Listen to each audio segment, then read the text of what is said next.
So there were some other things. You're talking about like lots of money is running for safety at this exact moment, right? This environment. Yeah. So there's other. You get 7 talking points. Yeah. What are the other talking points? Yeah, we do safety first, Mm-hmm. then security. Don't put them together because I don't know. Most people, 75% it's safety, but 25 it's security. I don't want to shortchange the security people, and I don't know which one yours is. Yeah. And the thing that's really interesting is most of my capital investors, millionaires, deca millionaires, some of them century millionaires, a couple of billionaires, they don't know either usually, most of them. Mm-hmm. Some do, but most don't. They're just like, wow, what's the difference? And it's like, well, I lead you with questions, the great sales techniques that you teach at Sales Disruptors, but it's like basically that's between you and your subconscious. I can facilitate this conversation briefly so we can get an answer and move on. But we're going to do that. Then, again, we're going to do safety security. We're going to do long term. We're going to do cash flow. And one of the main reasons we do cash flow is, well, first of all, it's what I wanted. Mm-hmm. And the second thing is Wall Street incompetently does that.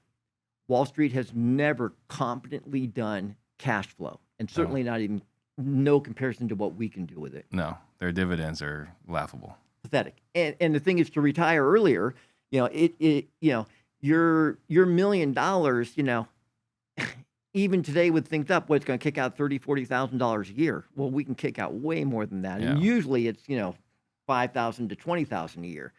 And so then we go into the cash flow segment, which is like, okay, wow, I'm safe. I'm secure. It's for the long term, meaning I don't have to keep revisiting this. I don't need to worry about when the market goes down. I'm just good. Mm-hmm. And I'm going to get cash flow every month. This is good. The next thing is wealthy people overall have an awareness of tax benefits, and they like that real estate gives tax benefits. And when you're new, just say real estate does tax benefits. Don't start to explain what you don't know. Yeah. But there are significant. And there's things like what we do, Section 179, which Trump revamped his administration from the gift to investors. That was the biggest one we received. Just, a single family home, I can easily take 10 to 20% of the purchase price and do a first year one-time Section 179 deduction. Mm-hmm. At our events, we go through that in detail because it's a couple-hour module. But there's really good tax benefits. There's long-term depreciation. Real estate is one of the best tax-benefited investments that's out there. Residential more than commercial because of Section 179. Section 179 doesn't apply to commercial nor units above 5. Yeah. And so we give them the tax benefits. The next thing is they want a rate of return. This is where so many people raising money lose because they give a number that's inappropriate and not realistic. Well, what is your stock portfolio? Oh, we do 20% a year. No, you don't. You did it for 2.5 years. The previous decade, you made 2%. Tell the truth. Yeah. And for most of our investors, seriously, you can over deliver, but don't over promise.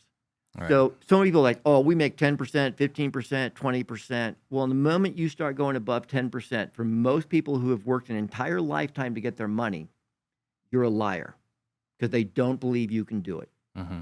And it doesn't matter even if you can, they don't believe it. Right. It's outside their belief system. Yeah. And so why are you trying to force? So we'll tell people, it'll vary with the area. Most areas will tell people, look, it's 4 to 6%. And then later I'll show them a drawing of the house. I'll do our spreadsheet, but I draw it out visually rather than do columns and numbers in a traditional spreadsheet. And they'll see like, well, John, that's like 14%, not 4 to 6. And I tell them what I learned as a little boy. I was taught when it comes to money, you always underestimate your earnings. You always overestimate your expenses. That way, when it comes to money, your surprises will always be good. They're like, cool. So you said 4 to 6, but you just showed me 14. Yeah. So which is it? It's 4 to 6.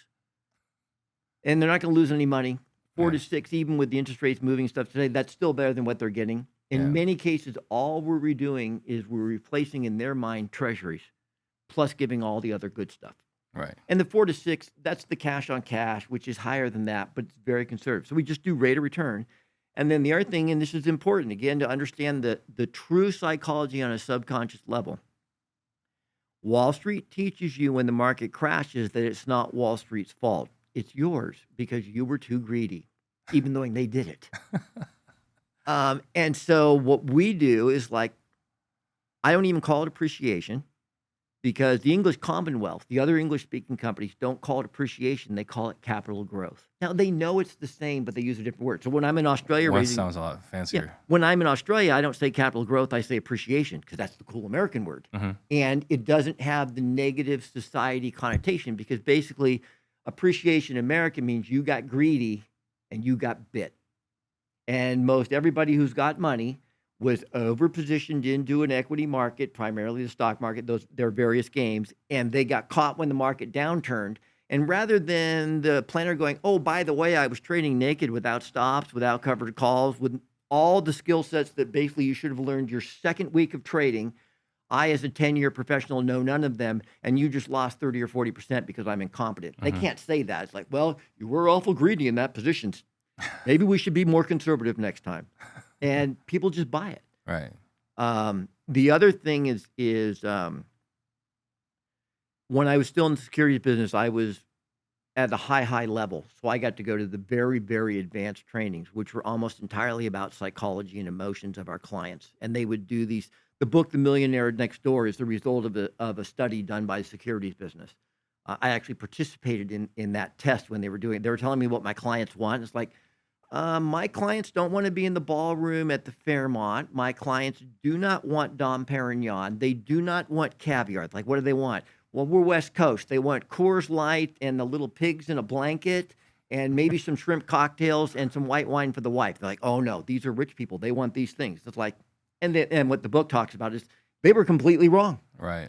And the book was wow, guys like me actually knew what they wanted, and what they thought was the exact opposite. They thought the TV movie version of rich people, not the regular people. Or the Hollywood or the Wall Street version. Yeah, and so the last one we do, the seventh one, is the appreciation.